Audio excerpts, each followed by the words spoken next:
Caríssimos amigos, irmãs do Ideal Espírita Cristão, uma boa noite para todos. É com muita alegria que nós estamos de volta para realizar mais um programa Amor e Sabedoria de Emmanuel. Para nós é um motivo de muita alegria. Hoje estamos completando o programa de número 86 desta série. Então são 86 semanas de muito aprendizado e, acima de tudo, de oportunidade de estabelecermos esses vínculos tão importantes de amizade e que efetivamente vai dando vida, vai trazendo dinamismo ao próprio movimento espírita. Então eu os convido para, nesse momento, realizarmos a oração que marca a abertura dos nossos trabalhos. Convido-os para serenarmos o nosso mundo íntimo, nos desvinculando das questões externas. Vamos fazer desse momento um instante de bênçãos. O mundo espiritual, nesse momento,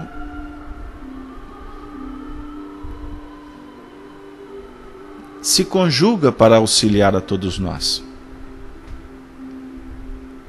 Espíritos enviados pelo Senhor se encontram no seu lar, levando paz, harmonia, abençoando a todos que convivem nesse cadinho bendito.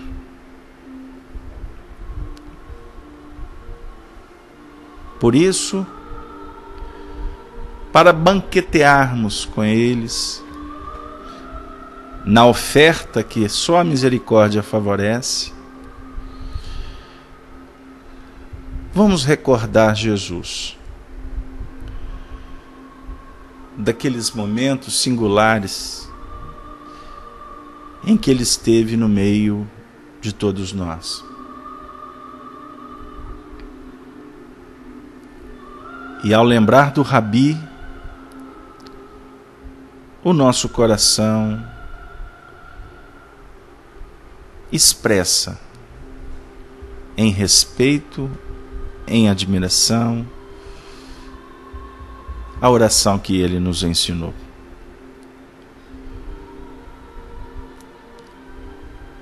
Pai nosso que estais nos céus,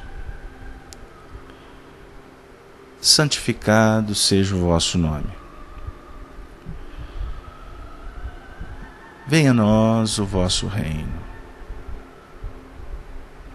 Seja feita a vossa vontade, aqui na terra como nos céus. O pão nosso de cada dia nos dê sempre, Senhor. Perdoe as nossas ofensas, à medida em que aprendermos a perdoar a todos aqueles que possivelmente tenham se equivocado. Não nos deixe, Senhor, cairmos novamente nos erros. Livra-nos, Senhor, do mal, pois o vosso é o reino, o poder e a glória, para sempre. Que assim seja. Espiritualidade amiga, nas vibrações desta oração, nós pedimos a autorização para iniciarmos mais um encontro em torno dessa doutrina maravilhosa que é a doutrina espírita. Que possamos obtendo essa chave sacrossanta, com a ajuda do mundo maior, conseguirmos abrir os portais da imortalidade em plenitude evangelizante. Se conosco, Senhor, hoje, agora e sempre. Que assim seja, graças a Deus. Queridos amigos, boa noite novamente para todos que chegaram para compor esse grupo tão querido, tão fraterno. Nós estamos aqui para realizar mais um programa Amor e Sabedoria de Emmanuel. Hoje, especialmente, o programa de número 86, com o tema Perdão, Publius Lentulus e o Algoz.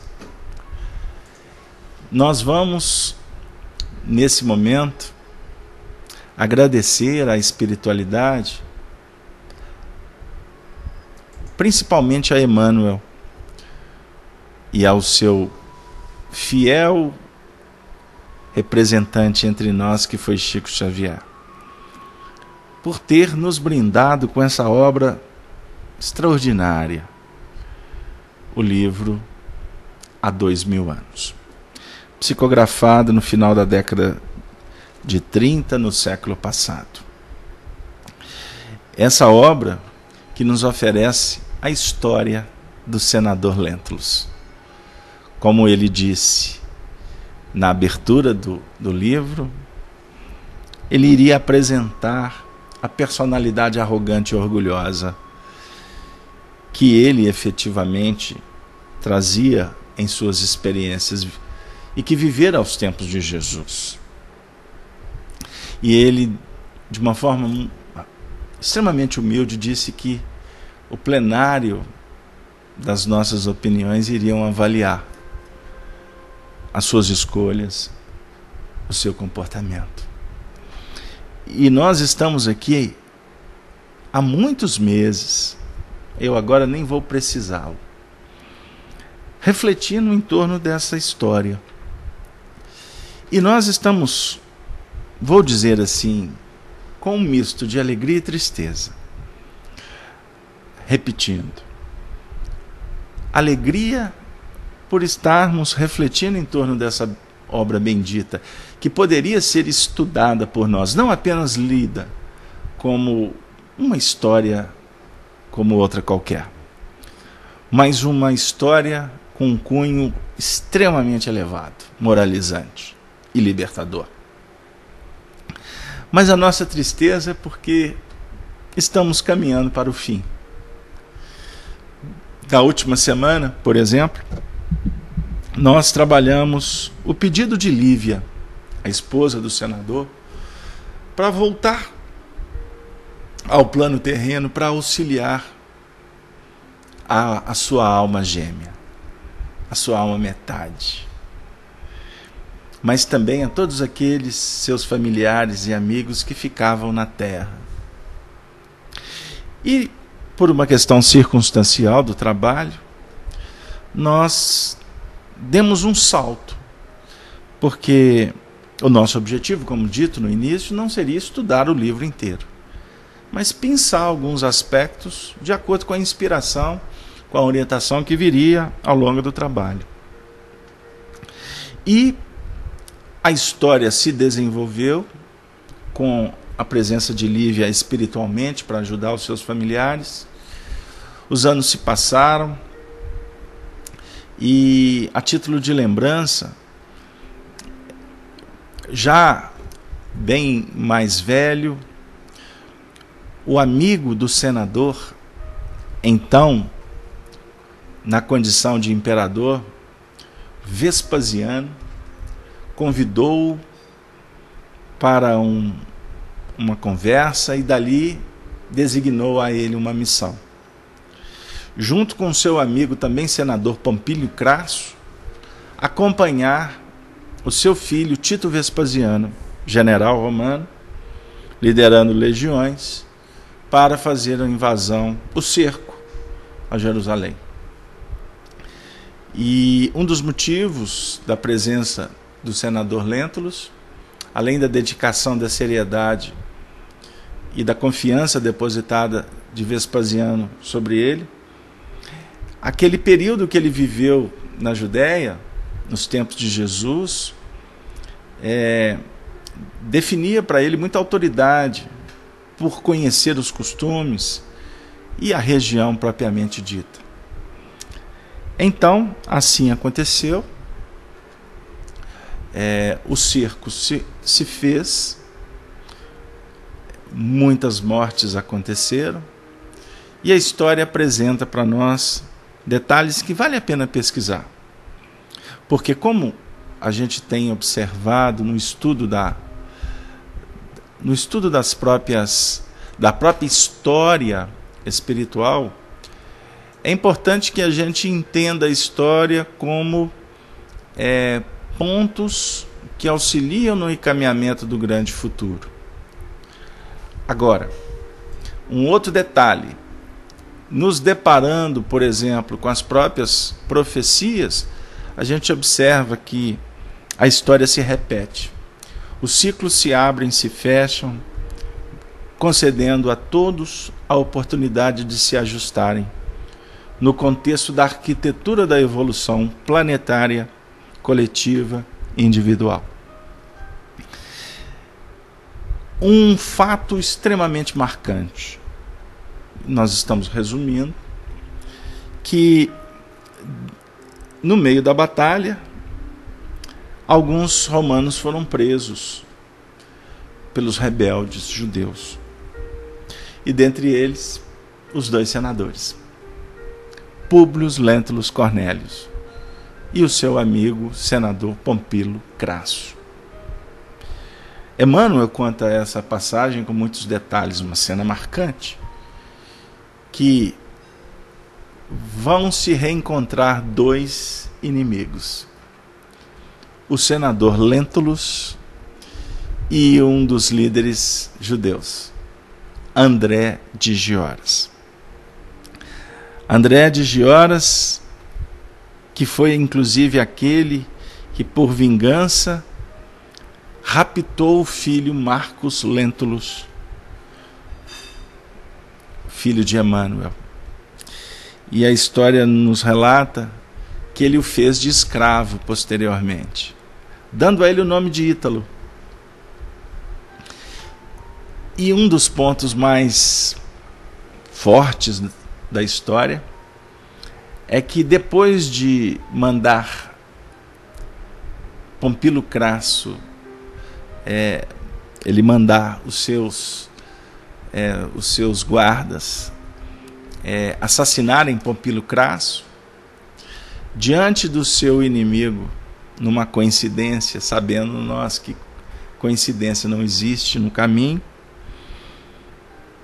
ele reconhece então o inimigo e promove uma cena extremamente dolorosa, sem que aquele que foi raptado, Marcus Lentulus, soubesse, por ter sido criado como um escravo do judeu.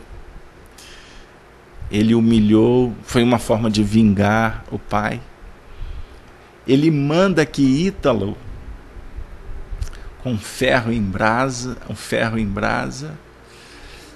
cegasse o romano. Essa cena, descrita por Emmanuel, é extremamente interessante, porque me vem à memória, embora tenha algum tempo que li a cena, os 2 cruzaram os olhares e brotou um sentimento muito especial por parte de pai e filho. Nenhum dos 2 sabia que ali, no caso, o jovem estava sendo instrumento para cegar o próprio pai. E a vítima, o pai, jamais poderia imaginar que ele estava diante do filho que ele procurou,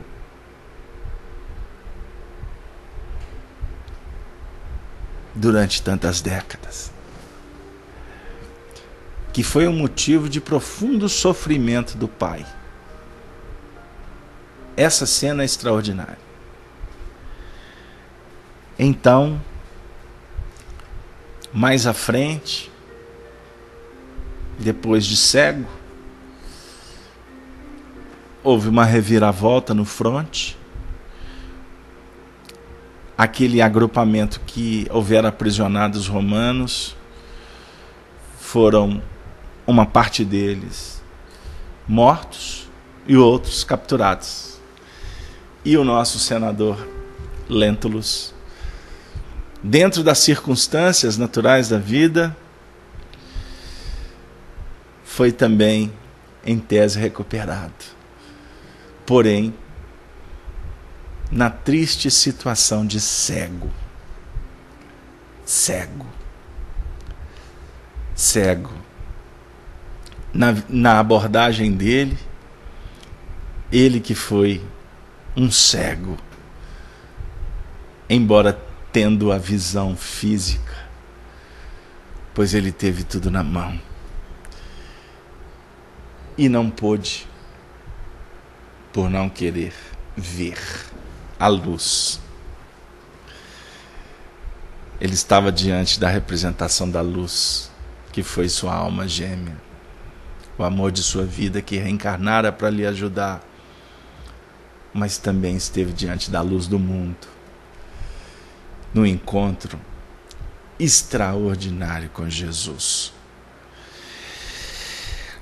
No salto que é necessário dar na história, André de Gioras, com outros judeus, foram aprisionados e levados para Roma, dentro daquela prática do famoso troféu de guerra.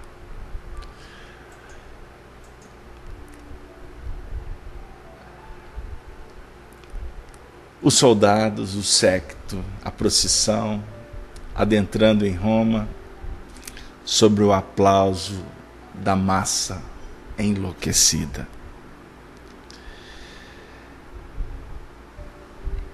Naquele momento, debaixo das vibrações ruidosas do delírio popular, procedia-se ao flagício de Simão, diante de toda Roma embriagada e vitoriosa, enquanto André de Gioras e os dois companheiros eram conduzidos à prisão marmetina, onde aguardaria o chefe após a flagelação para a morte em conjunto, de maneira que os cadáveres pudessem ser arrastados através das gemônias e sob as vistas do povo atirados às correntes do Tibre. De alma ansiosa, mas disposto a realizar seus desígnios, o senador chamou o príncipe a cuja assistência fora recomendado, expressando-lhe o desejo de dirigir a palavra a um dos prisioneiros, em particular, e em condições secretas, no que foi imediatamente atendido pelo príncipe Vespasiano. Ou melhor, Tito.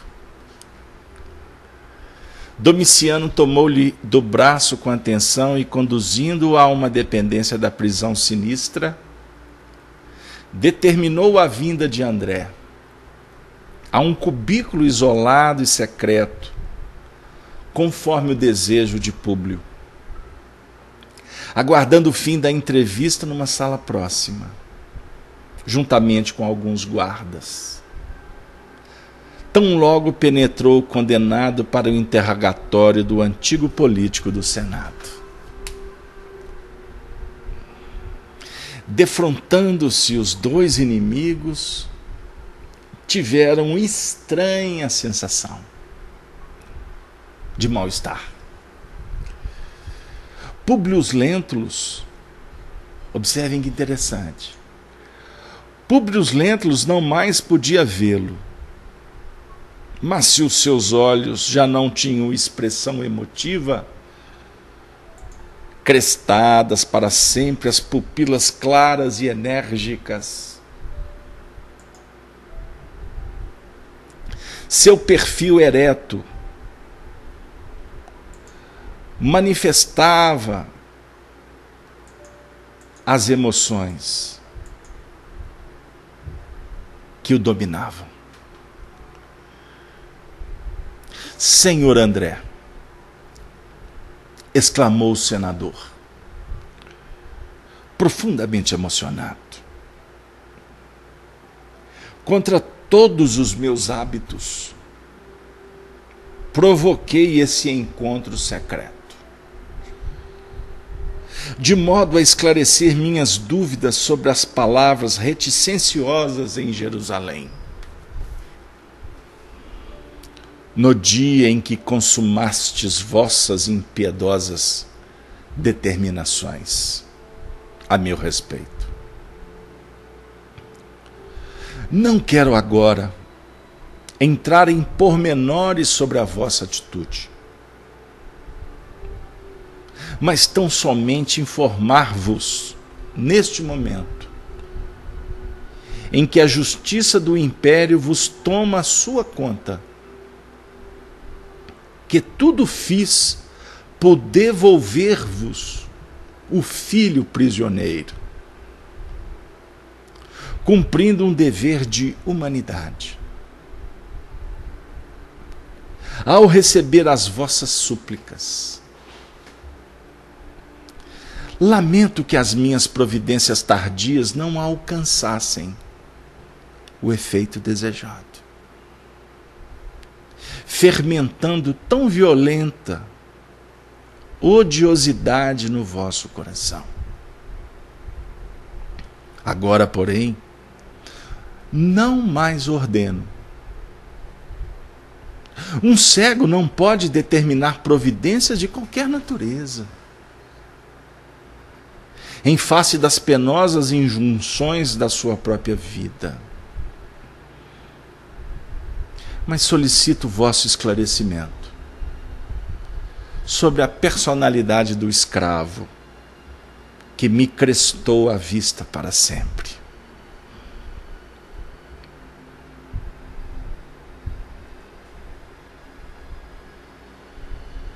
André de Joras estava igualmente abatidíssimo na sua decrepitude enfermiça. Comovido pela atitude daquele pai humilhado e infeliz, e fazendo o íntimo retrospecto dos seus atos criminosos, naquelas horas supremas de sua vida, respondeu extremamente compungido: Senador Lentulus, a hora da morte é diferente de todas as outras que o destino concede à nossa existência à face desse mundo. É por isso, talvez, que sinto o meu ódio, agora transformado em piedade. Avaliando vosso sofrimento amargo e rude, desde que fui preso, venho considerando os erros da minha vida criminosa. Trabalhando no templo e vivendo para o culto da lei de Moisés, só agora reconheço que Deus concede liberdade de ação a todos os seus filhos, mormente aos seus sacerdotes, tocando-lhes, porém, a consciência no momento da morte, quando não mais resta senão a apresentação da alma falida diante de um tribunal a que ninguém pode mentir ou subornar. Sei que é tarde para reagir no caminho percorrido, a fim de refazer os nossos atos.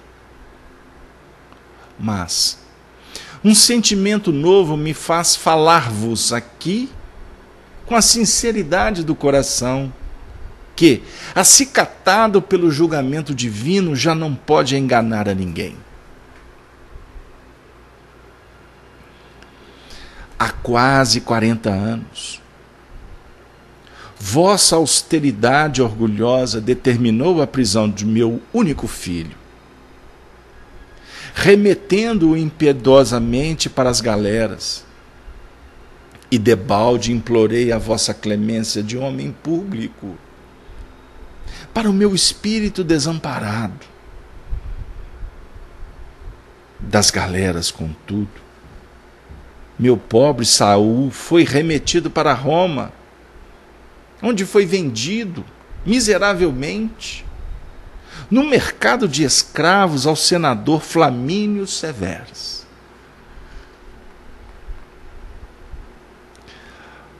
Olhem a teia do destino, como ela é extraordinária. Tudo está em tudo. A ligação é extraordinária. Você acha que vive só, engano teu. Você parte. Você está integrado num contexto extraordinário de vida. Nesse instante da afirmativa, o cego que escutava atenta e eminentemente emocionado, ao identificar naquela narrativa o algoz da filha, interrompeu-a perguntando: Flamínio Severus? Sim, era também como vós um senador do império. André de Gioras não sabia que Flamínio era amigo dele. Profundamente emocionado, ao ligar os fatos dolorosos de sua família à pessoa do antigo liberto, mas necessitando de todas as energias morais para dominar-se, o senador recalcou no íntimo a sua amargura, conservando-se em atitude de expressivo silêncio, enquanto o condenado prosseguia.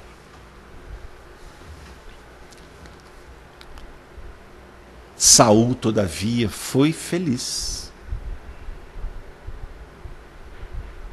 Abraçou a liberdade e fez fortuna, voltando de vez em quando a Jerusalém, onde ele me ajudou a prosperar. Mas devo revelar-vos que, não obstante os textos da lei por mim empregada muitas vezes, que nos manda desejar ao próximo o que desejaríamos para nós mesmos, não cruzei os braços ante a vossa arbitrariedade criminosa, jurando vingar-me a qualquer preço. Para isso, numa noite tranquila, roubei o vosso pequenino Marcos na vossa residência de Cafarnaum, de cumplicidade com uma de vossas servas, que mais tarde tive de envenenar, para que não viesse a revelar o segredo e tolher meus sinistros propósitos, quando a vossa ansiedade paterna instituiu em Jerusalém o prêmio de um grande sestércio a quem descobrisse o paradeiro do pequenino. Lembrareis, por certo, da criada Semele, que morreu repentinamente em vossa casa.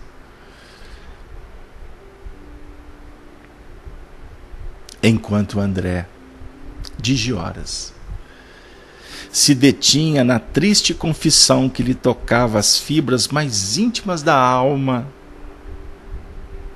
representando cada palavra um estilete de amargura a lhe retalhar o coração, Públio Lentulus chegava tardiamente ao conhecimento de todos os fatos,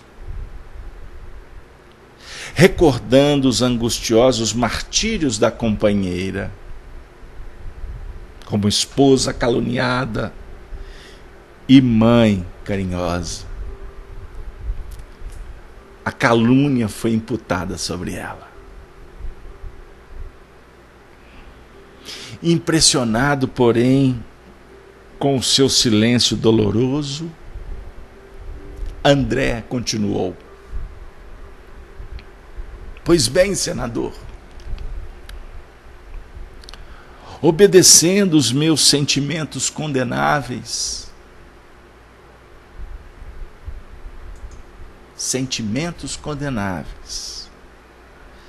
raptei o vosso filho,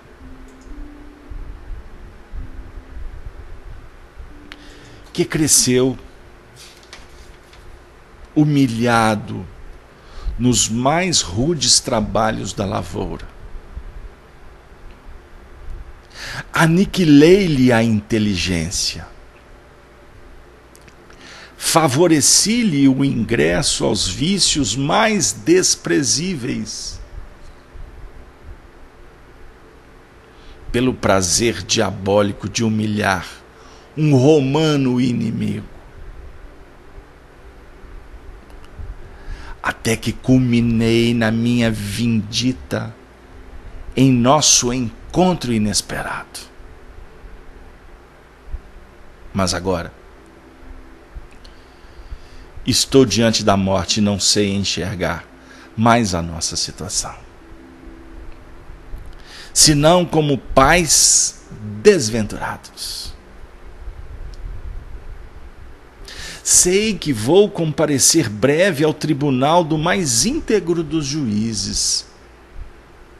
E se vos fosse possível, eu desejava que me desseis um pouco de paz com o vosso perdão. Meu Deus, olha o pedido do algoz, perdão.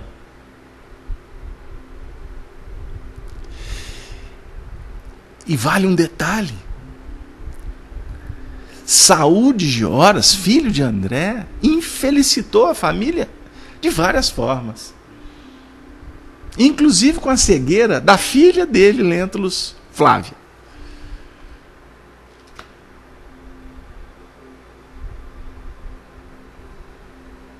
O velho senador do império não saberia explicar suas profundas dores, ouvindo aquelas revelações angustiosas e amargas. Ouvindo André, sentia ímpetos de perguntar pelo filhinho em criança, por suas tendências, pelas suas aspirações da mocidade.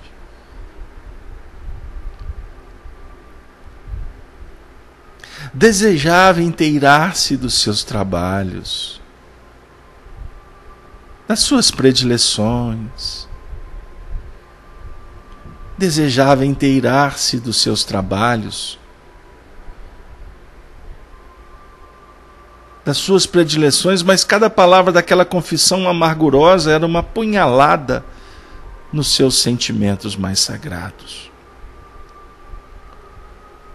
Qual estátua muda do infortúnio?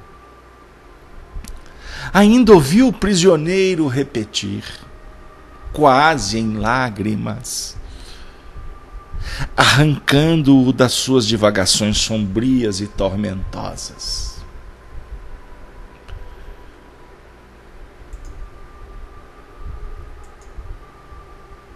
senador, insistia ele suplicando tristemente, perdoai-me. Quero compreender o espírito da minha lei, apesar do último instante.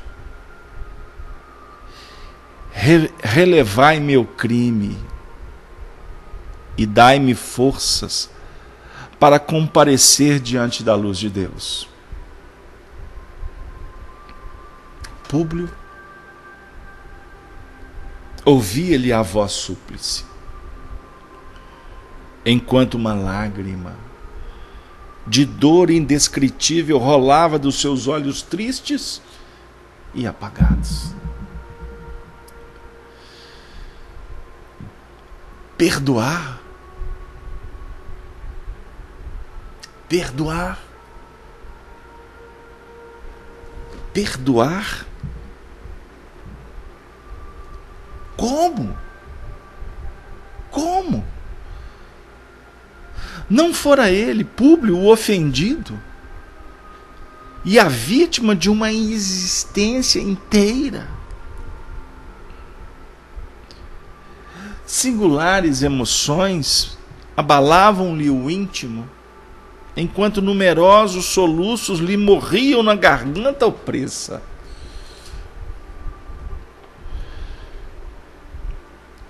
Diante dele estava o inimigo, implacável, que procurava em vão, por consecutivos e longos anos de infelicidade. Mas na sua introspecção, sabia entender igualmente as próprias culpas, recordando os excessos da sua severidade vaidosa. Também ele ali estava como um cadáver ambulante, no seio das sombras espessas.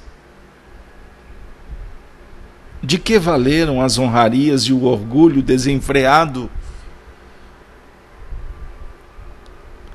Todas as suas esperanças de ventura estavam mortas. Todos os seus sonhos aniquilados. Senhor de fortuna considerável, não viveria mais no mundo, senão para carregar o esquife negro das ilusões despedaçadas. Todavia, seu íntimo se recusava ao perdão da hora extrema.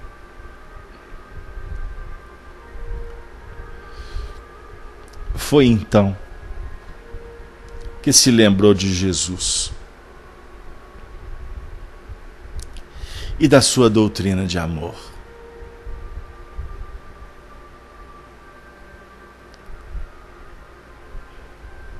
E piedade pelos inimigos.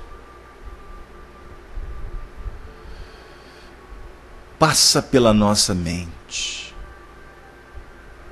por indução hipnótica dos benfeitores, que naquele momento o benfeitor se lembrara dos momentos extraordinários com Jesus, à beira do Tiberíades. Porque viestes à noite, poderias ter vindo de dia. O discurso propondo o reino dos céus. Em contrapartida, ele optara pelo império de César. E Jesus houvera dito para ele que esta escolha significaria derramamento de sangue, dor, tristeza, angústia, amargura. Naquele momento, na prisão marmetina, passava pela sua mente um instante em que ele volta para casa e vê Lívia, sua alma amada, junto com Ana, chorando copiosamente de alegria, porque Flávia tinha sido curada por Jesus. E ele, numa resposta intolerante, negara que houvera uma atuação espiritual. Passou pela sua mente os momentos do julgamento, ao lado de Pilatos, a turba enfurecida gritando. Ele, de alguma sorte, buscando a abertura do coração para o senso de justiça e de ética, que ele precisava de recobrar, de reconquistar, porque a sua última encarnação foi muito dolorosa.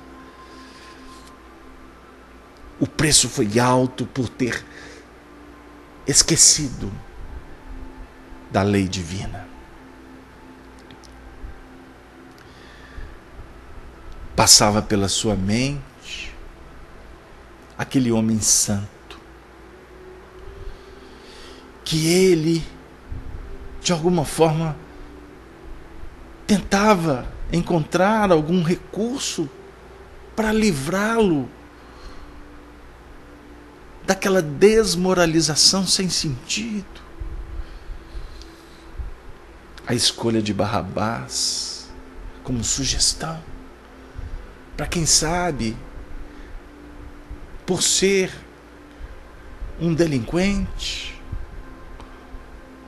um homem voltado para o crime, quem sabe os homens, o povo ensandecido, não viera a optar pela libertação de Jesus. Foi dele a sugestão. Como foi dele a sugestão de mandar Jesus para Caifás. Mas ao mesmo tempo passava pela sua mente que ele não se posicionou.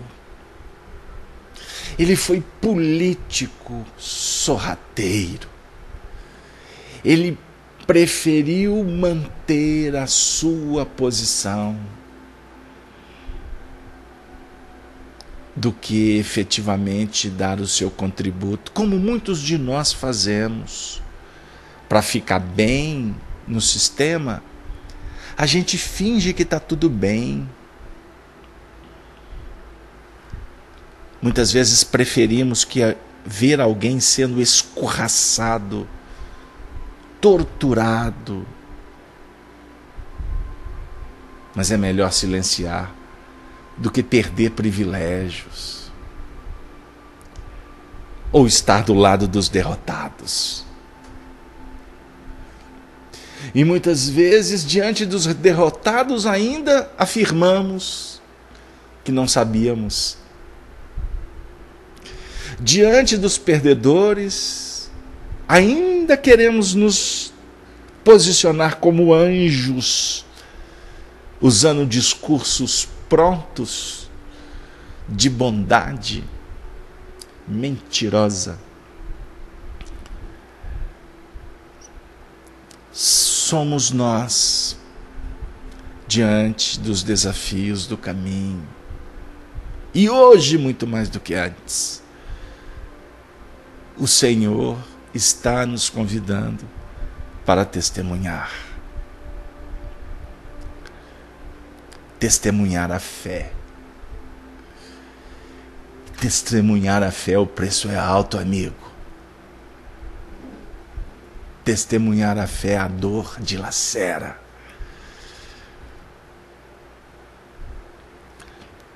Ontem, antes,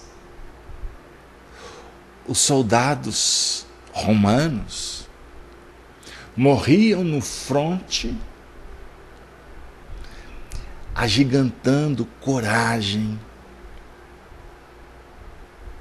na esperança que os deuses os salvassem na outra vida.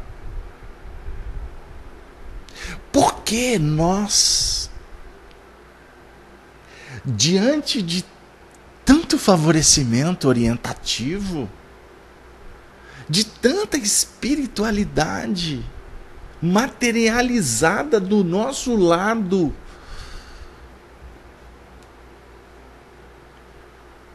comunicação espírita, comprovação mediúnica, curas que você acompanha na casa espírita, pessoas que estão sendo redirecionadas pela doutrina, almas suplicantes de apoio. Por que nós continuamos covardes, medrosos, politiqueiros, diante do testemunho? Muda o rei, a corte continua a mesma. Somos todos amigos do rei, dos reis. Por que os reis mudam? Mas a corte continua querendo os privilégios de sempre. Poucos têm a coragem de sair do comportamento vicioso da corte. A corte a simbolizar a sociedade, o status quo, a posição no trabalho, na instituição, na família. Fingimos que está tudo 0-0. O campeonato está empatado. Salva-se quem puder. Jesus foi muito mais corajoso do que os grandes guerreiros de Roma,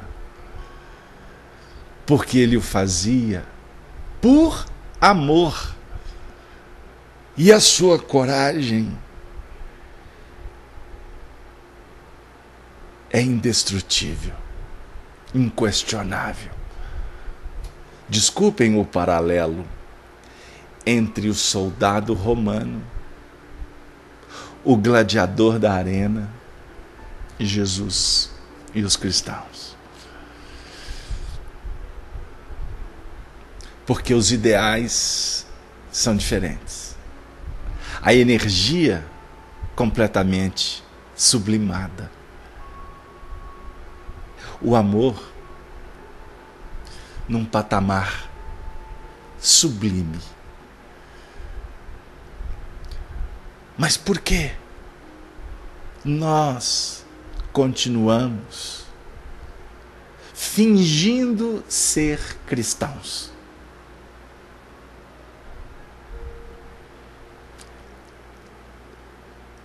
Isso não ajuda no resplandecer da luz. Só oblitera, só dificulta.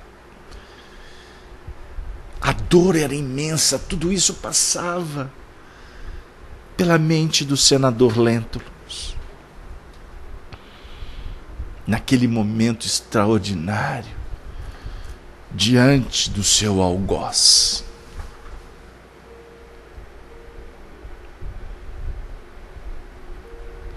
O seu íntimo recusava o perdão, mas ele se lembrava de Jesus, da doutrina do amor e da piedade pelos inimigos.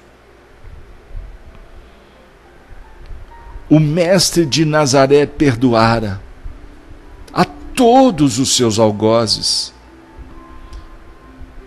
e ensinara aos discípulos que o homem deve perdoar 70 vezes 7 vezes. Recordou igualmente que, por Jesus, sua esposa imaculada morrera nas ignomías do circo infamante. Por Jesus voltara Flamínio do reino das sombras, para incliná-lo um dia ao perdão e à piedade. Nós não temos dúvida de que Lívia e Flamínio estavam ali naquele momento, expectantes, envolvendo-o, porque ali seria um marco na trajetória dele, novamente. Ele estava tendo de volta a oportunidade.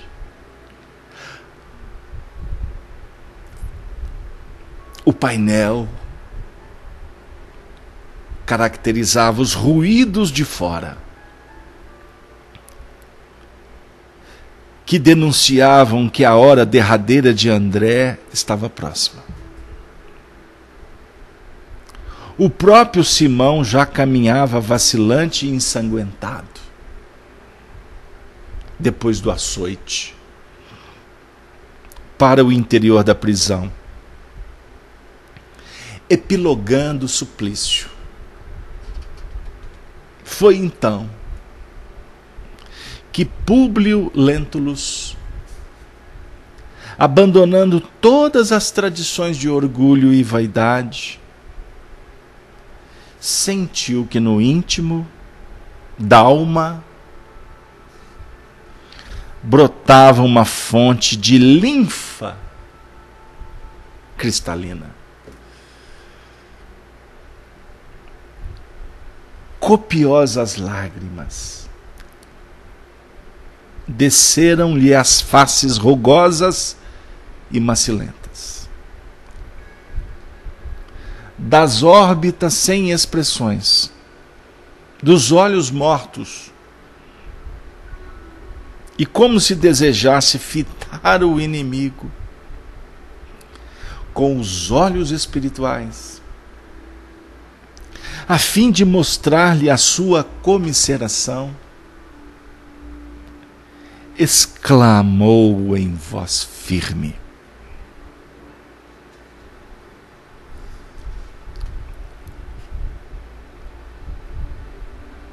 estais perdoado.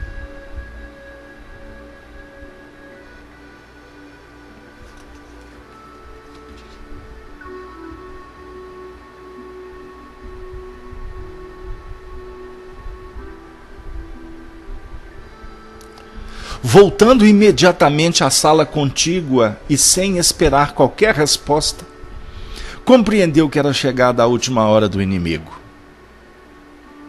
Daí a minutos, o cadáver de André de Gioras era arrastado às Germânias para ser atirado ao Tibre silencioso. O senador nada mais percebeu do restante das numerosas cerimônias no templo de Júpiter. O cortejo era agora iluminado pela claridade de 1000 fachos, colocados pelos escravos em 40 elefantes, por ordem de Tito.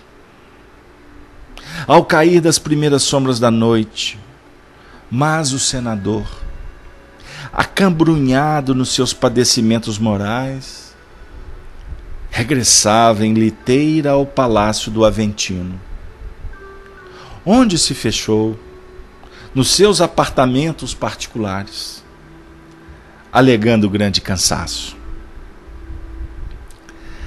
Tateando na sua noite, abraçou a cruz de Simeão, que lhe fora deixada pela crença da esposa, molhando-a com as lágrimas da sua desventura.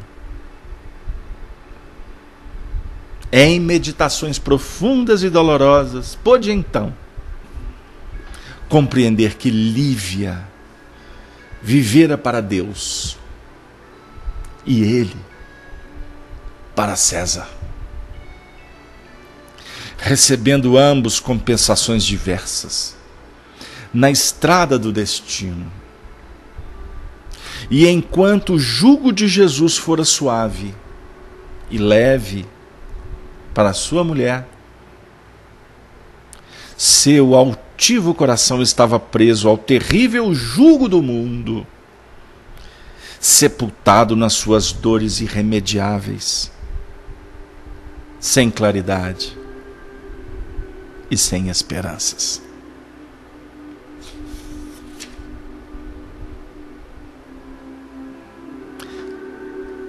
Estais perdoado. Essa história, ela toca profundamente a todos nós.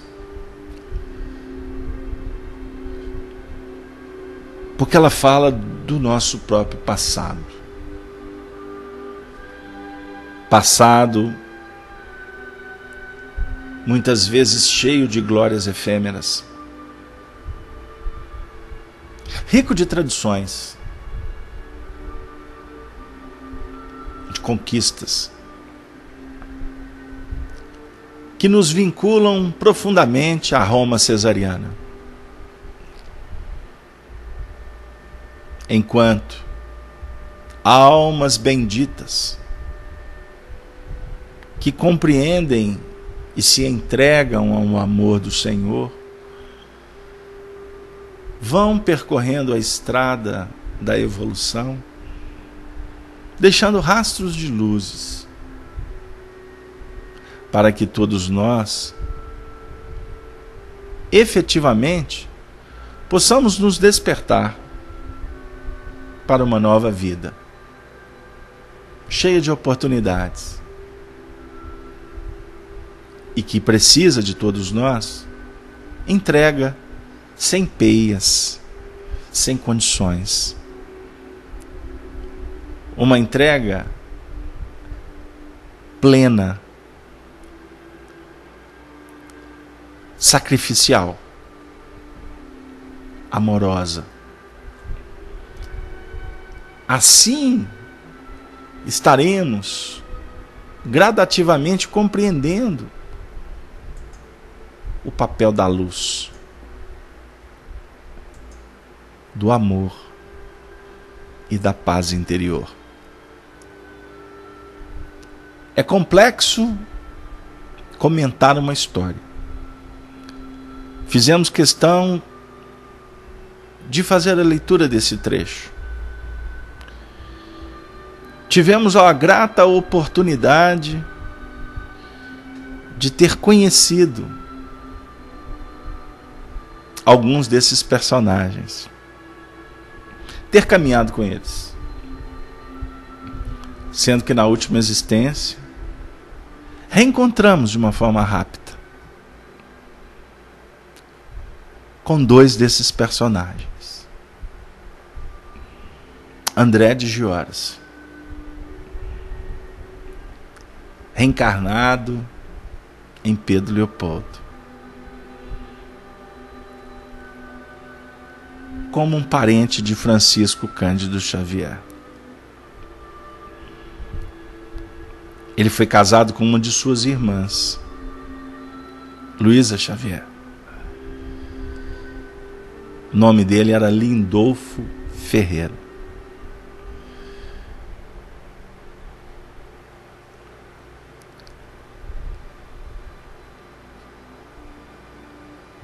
Uma história belíssima,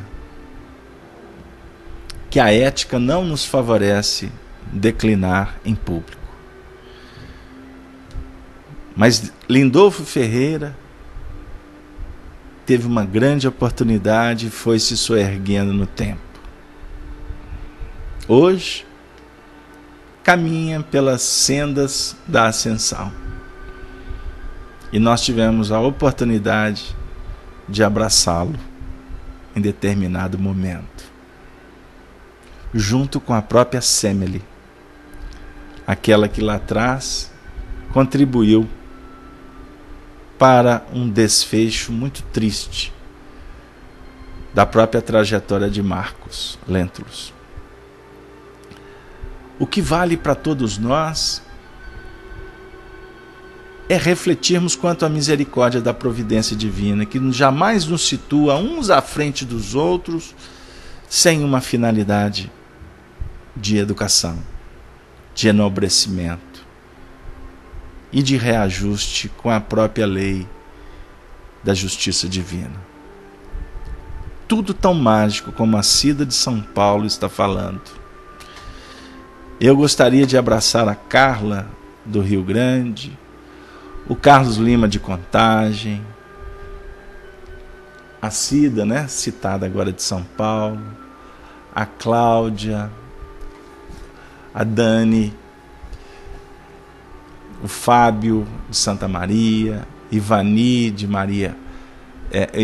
Caldas, a Lu de Porto Alegre, a Miriam também de Porto Alegre, Maria Luísa de São José do Rio Preto. Ei Maria, vamos estar aí com vocês em maio.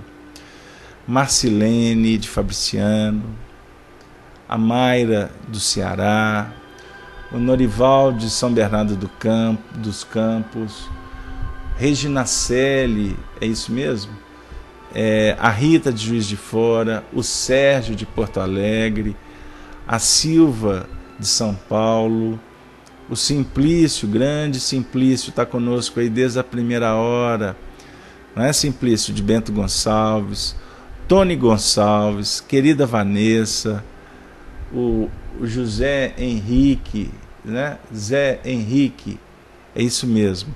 Grande abraço, Zé Henrique, todos que se encontram nesse momento no chat, a nossa Cleusa, Arnaldo, a nossa Cláudia, que não está conosco hoje, mas a gente endereça um abraço para ela.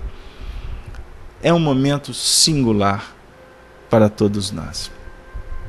Essa história mexe porque ela também fala do perdão. E o perdão é uma lei da natureza.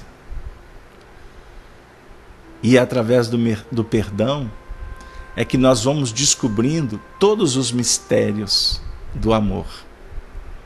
Por isso, se vocês me permitem, eu gostaria de trazer agora o nosso benfeitor Emmanuel no livro Alma e Coração, uma obra extraordinária. É um dos livros que a gente se identifica bastante, da editora Pensamento, Alma e Coração. E eu gostaria de trazer Emmanuel através do nosso querido Chico, com a lição de número 16, que é intitulada Efeito do Perdão. Dentre os ângulos do perdão, um existe dos mais importantes, que nos cabe salientar. Os resultados dele sobre nós mesmos, quando temos a felicidade de desculpar. Muito frequentemente interpretamos o perdão como sendo um simples ato de virtude e generosidade, em auxílio do ofensor, que passaria a contar com a absoluta magnanimidade da vítima. Acontece, porém, que a vítima nem sempre conhece até que ponto se beneficiará o agressor da liberalidade que lhe flui do comportamento. Porquanto não nos é dado penetrar no íntimo, mais íntimo uns dos outros. E por outro lado, determina a bondade, se relega ao esquecimento os detritos de todo mal. Urge perceber, no entanto, que, quando conseguimos desculpar o erro ou a provocação de alguém contra nós, exoneramos o mal de qualquer compromisso conosco. ao mesmo tempo que nos desvencilhamos de todos os laços suscetíveis de apressar-nos a Ele.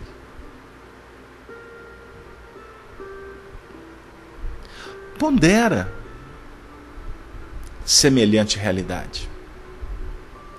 E não te admitas carregando os explosivos do ódio ou os venenos da mágoa, que destroem a existência ou corroem as forças orgânicas,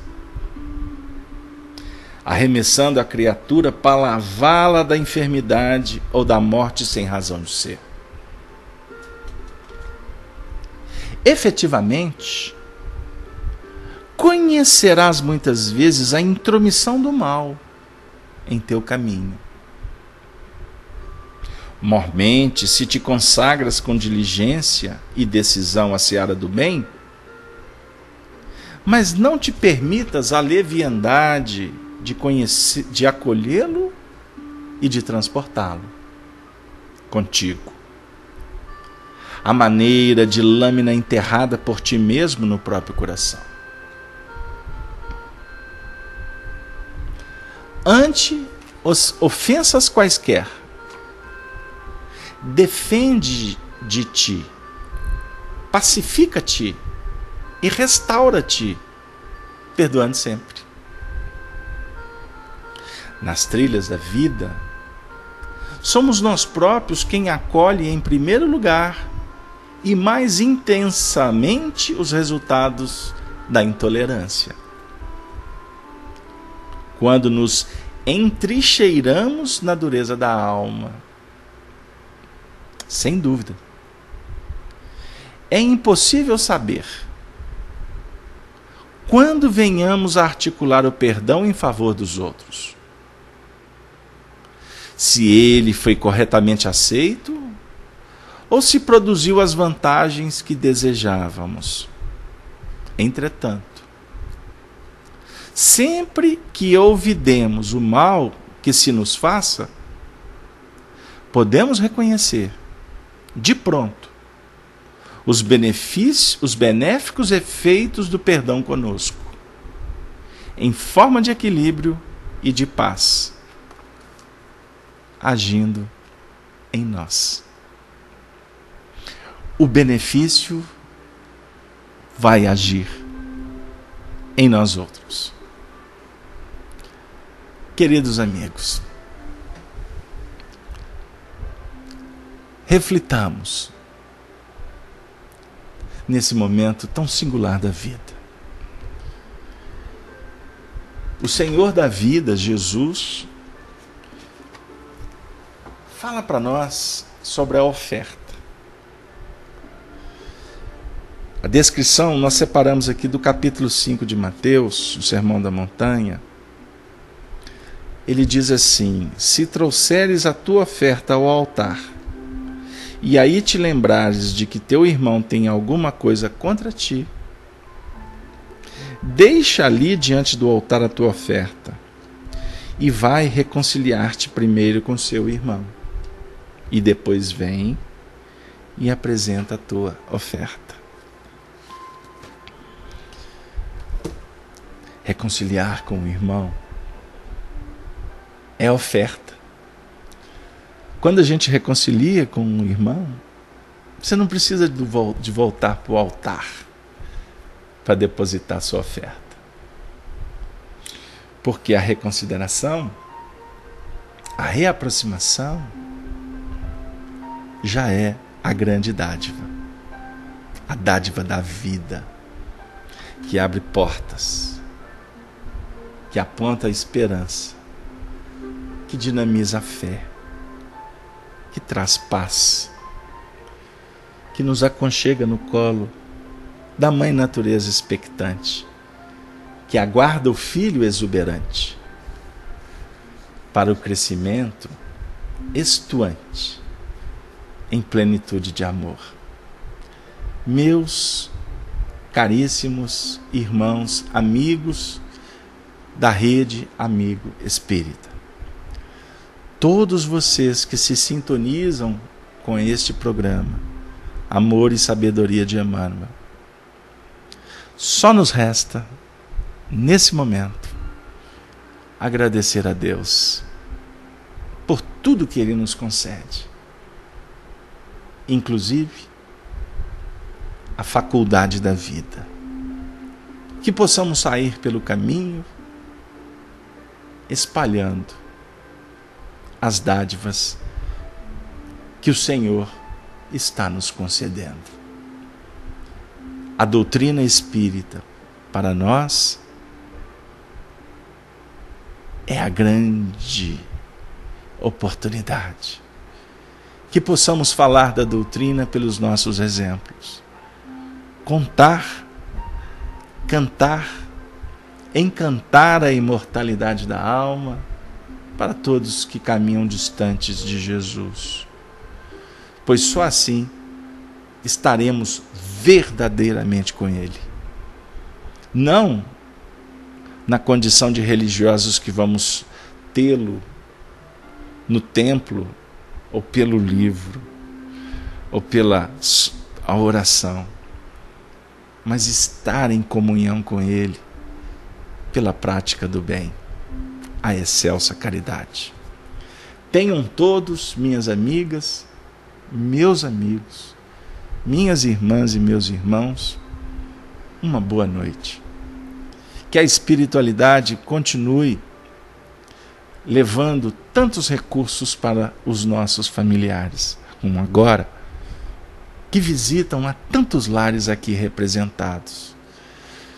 Que a espiritualidade possa continuar nos ajudando para que a gente persevere até o fim da jornada, sendo fiéis. Aquele que é fiel a nós, aquele que jamais nos abandonou, aquele que é o caminho, a verdade e a vida. A ave, a ave, a ave, a ave seja o seu nome, o Cristo de Deus. Muito obrigado, e assim nós nos despedimos de todos, suplicando a Deus que conceda a oportunidade de retornarmos para os próximos programas. Valeu, um beijo no coração dos servidores aqui das Minas Gerais. Até breve.